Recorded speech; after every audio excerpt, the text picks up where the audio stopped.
নমস্কাৰ সকলোকে, মই জবা আৰু মই আজি ক'বলৈ আহিছোঁ, যদিহে আপোনালোকে চকুৰ সমস্যাত ভুগি আছে, যেনেকৈ ধৰক চকুৰে পানী ওলোৱা, চকুৰ বিষ, চকু খচখচাই থকা, বা আপোনালোকে ধৰক পেপাৰ পঢ়িবৰ কাৰণে বা মোবাইলৰ কিছুমান আখৰ পঢ়িবৰ কাৰণে অসুবিধা পায়, তেনেহ'লে আপুনি আমাৰ মডিকেয়াৰৰ যিটো পাইন গছৰ পৰা বনোৱা, পাইন গছৰ ছালৰ পৰা বনোৱা ইণ্টেলেক্ট টেবলেট আছে, এইটো খালী পেটত এটাকে ল'ব পাৰে।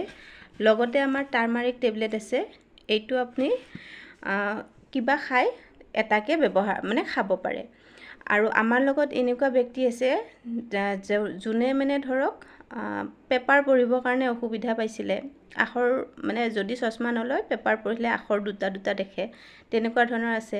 অনবৰতে মূৰৰ বিষ হৈ থাকে বা চকুৰে পানী ওলাই থাকে, তেনেকুৱা ধৰণৰ সমস্যা আছিলে। আৰু তেওঁ যেতিয়া এই ইণ্টেলেক্টটো আৰু টাৰ্মাৰিক টেবলেটটো ব্যৱহাৰ কৰিলে, তেখেতে 6 মাহ ব্যৱহাৰ কৰিছিলে আৰু তেখেতৰ আজি 2 বছৰ হৈ গ'ল তেখেতে চশমা বাদ দিয়া।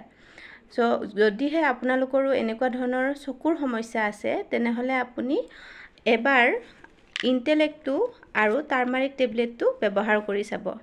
অন্ততঃ ধৈৰ্য ধৰি 3 মাহ 6 মাহ ব্যৱহাৰ কৰি চাব, ইয়াৰে সম্পূৰ্ণ ৰিজাল্ট আপুনি পাবই পাব। আৰু লগতে যদিহে কাৰোবাৰ মাইগ্ৰেইনৰ সমস্যা আছে, তেনেহ'লে তেওঁলোকৰ কাৰণে ইণ্টেলেক্টটো খুব এটা ধুনীয়াকৈ কাম কৰে আৰু তেওঁলোকে এইটো ব্যৱহাৰ কৰিব পাৰে। আৰু যদিহে আপোনালোকে আৰু বিশেষ কিছুমান সমস্যাত ভুগি আছে, যাৰ সমাধান বিচাৰি আপোনালোকে হয়তো পোৱা নাই, এবাৰ আমাৰ লগত কণ্টেক্ট কৰি চাব পাৰে। যদিহে আমি ইয়াৰে সমস্যাৰ সমাধান দিব পাৰোঁ, তেনেহ'লে আমাৰো নিশ্চয়কৈ ভাল লাগিব। Thank U.